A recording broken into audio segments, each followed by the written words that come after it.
Don't tangle with the wind. It's February 18, 2026, and we are officially celebrating the 15th anniversary of Rango. 15 years ago, a lonely chameleon showed us that one person can make a difference in the town of dirt. Today, we're looking at the 15-year evolution of this incredible cast and a side character you definitely haven't forgotten. Let's head back to the Mojave. In 2011, Johnny Depp gave us the, then, version of Rango, a theatrical, identity-seeking chameleon who accidentally becomes a sheriff. It was a performance that combined physical comedy with deep philosophical questions about, who am I? At the time, Depp was at the absolute peak of his character acting powers, and Rango remains his only Oscar-winning film as a lead. Fast forward to the now of February 2026, and Johnny Depp's career has undergone a massive transformation. After a decade of headlines, the 2026 Depp is in the middle of a quiet renaissance. He has spent the last year living primarily in Europe, focusing on directing and art, but the buzz in 2026 is all about his return to major Hollywood animation. Just this month, rumors have reached a fever pitch about a new 2026 collaboration with director Gore Verbinski on a spiritual successor to Rango. Seeing the 2011 Skinny Lizard side by side with the 2026 Johnny Depp, who is now a 62-year-old veteran focusing on legacy projects, shows a man who has found peace outside of the blockbuster machine.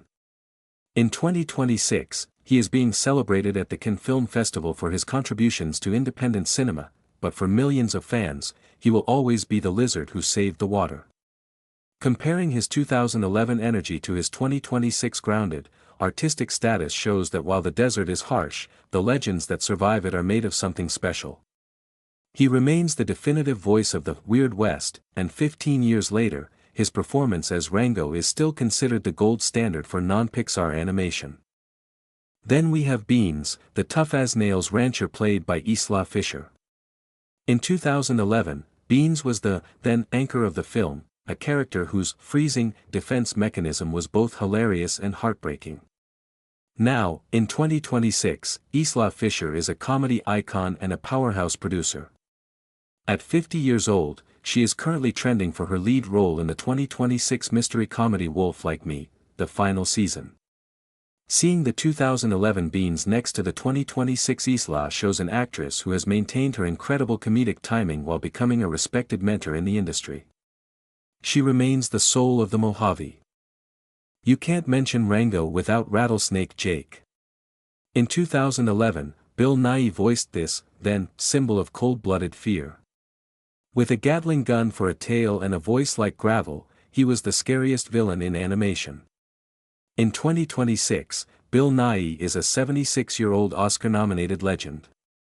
He is currently starring in the 2026 prestige drama The Iron Rose, but he still calls Jake his favorite bad guy. In 2026, Jake is more popular than ever as a cult icon, proving that Nighy's performance was truly ahead of its time. Finally, we look at the late, great Ned Beatty as the mayor. In 2011, he was the, then, master of manipulation, a tortoise who controlled the water and the people. While Beatty passed away in 2021, his 2026 legacy is massive. He is remembered as one of the greatest villain voices ever. In 2026, his performance is often cited in film schools as a masterclass in how to play a polite but terrifying antagonist. He provided the weight that made Rango feel like a true classic Western. 15 years later, and the water is finally flowing in the town of dirt. From the 2011 Oscar win to the 2026 reunion rumors, Rango is officially a modern legend. Which character was your favorite? The sheriff or the snake? Tell us in the comments and hit subscribe for our next 2026 anniversary special. Thanks for watching, and remember, no man can walk out of his own story.